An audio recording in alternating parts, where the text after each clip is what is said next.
bénéficiaires du RSA des voitures à 1 euro par jour. Une aide très positive, comme nous montrent Françoise Vallée et Benjamin Poulain. Quand cette mère de famille est venue s'installer à Montargis, dans le Loiret, elle s'est vite rendue compte que sans voiture, il est difficile de trouver un emploi. J'ai loupé, je devais avoir un CDI, mais j'ai loupé, je n'étais pas véhiculée. Étant au RSA, aucune banque ne lui accorde de prêt pour acheter un véhicule. Mais une proposition de son assistante sociale a changé sa vie. La location d'une voiture à 1 euro par jour. C'est comme si j'ai gagné à l'auto. J'ai de la joie et tout, parce que je peux faire ce que je ne pouvais pas faire avant. Aujourd'hui, elle se rend à l'association qui lui a loué le véhicule. Bonjour. Bonjour Florent. Vous allez bien? Ça fait déjà 15 jours que Ridis Bonazebi utilise la voiture. Elle en a besoin plus longtemps. Ici, ça se passe comme dans une agence de location. On va aller dans le bureau et puis on va renouveler le contrat et puis je vais vous faire signer ça. L'association prend en charge l'assurance, l'entretien du véhicule. Seul le carburant reste à la charge de l'utilisateur. Voilà. Merci beaucoup. En fait, il peut garder la voiture combien de temps? Jusqu'à 6 mois. Dans le cadre d'une insertion, d'un rendez-vous, ça peut être juste pour une journée.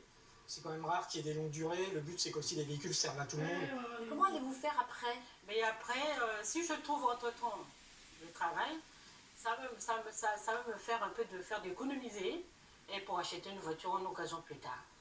L'association a récupéré 4 véhicules de service du département et de la région. Elle travaille avec les assistances sociales et Pôle emploi.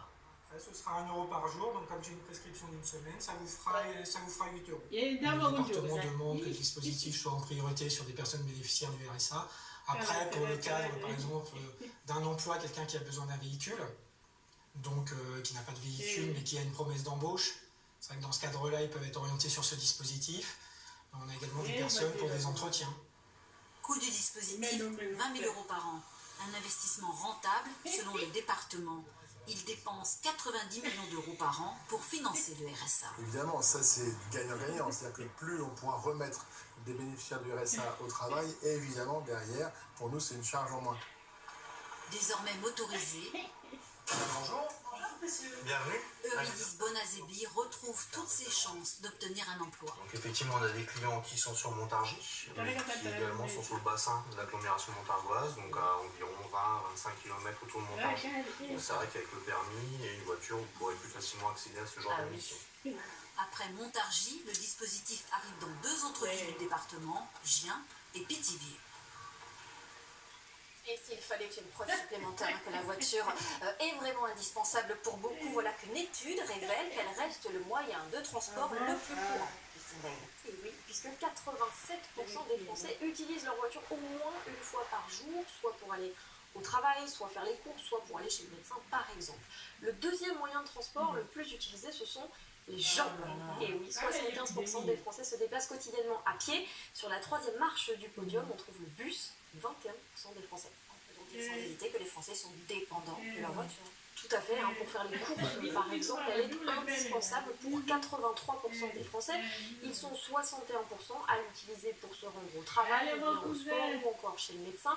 En zone rurale, elle est essentielle, on a vu dans le reportage, c'est le seul moyen de transport pour 36% des Français qui habitent à la campagne. Et tout ça pour quel budget?